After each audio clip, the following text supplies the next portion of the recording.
একমাত্র আল্লাহ রাসূলের হুকুমে খাজা গরিব নওয়াজ ভারতবর্ষে এসে যেরকম না সুবহানাল্লাহ আল্লাহর ওলি হযরতে শাহজালাল মুজদাবি ইয়ামিন দেশে এসে বাংলার জমিনে ইসলাম প্রতিষ্ঠিত করেছেন। আজকে যারা ওলিদের মাজারে হামলা করে, ওলিদের ওলি আল্লাহদের দরবারে গরু চুরি করে, মহিষ চুরি করে, ছাগল চুরি করে, এরা যদিও লেবাসে মুসলমান, মুফতি মুহাদ্দিস মুহতামি মাওলানা, কিন্তু হাকিকতে এরা ওলির দুশমন, নবীর দুশমন, আহলে বায়াতের দুশমন, এই ওলিদের দুশমনি করবে। এজন্য হাদিসে কুদসিতে বুখারী শরীফের মধ্যে আরো হাদিস রয়েছে।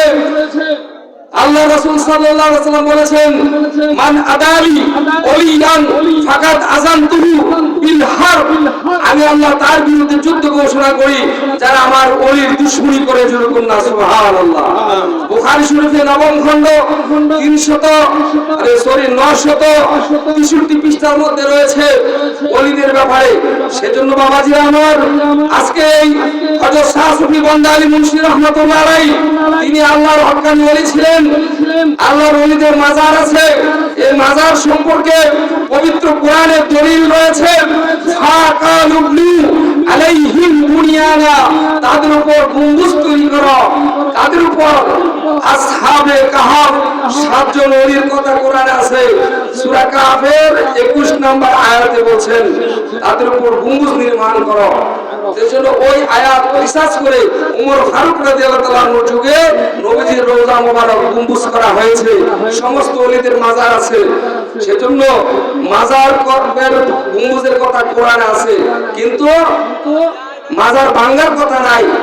যারা মাজার ভাঙছে এরা জাল হাদিস পড়ছে, ইহুদি নাসারাদের মুসা কবরকে ভাঙার জন্য বলছে। ওই হাদিস ওলিদের মাজারের মধ্যে লাগাইছে। এজন্য ওয়াহাবিদের মধ্যে ভুল আছে। তো সেজন্য আল্লাহ পাক যেন আমাদেরকে তাদের খপ্পর থেকে ঈমানকে, আমলকে রক্ষা করে। সবাই বলে আমিন। এই জমানায় যারা ওলিদেরকে মানবে না, কোরআনে বলছেন ওমাইয়ুলিহু ফালান তাজিদা লাহু ওলিয়া মুরশিদা। আল্লাহ পাক বলেন, আমি যাকে পথভ্রষ্ট করি তার জন্য কোনো নাই ওলি নাই, মুর্শিদ নাই। ওলি মানে সাহায্যকারী বা বন্ধু, মুর্শিদ মানে পথ প্রদর্শনকারী নাই, এরা পথভ্রষ্ট। সূরা কাহফের 17 নম্বর আয়াতে আল্লাহ পাক সকলকে বুঝ দান করুক। সবাই বলে আমিন। আসসালামু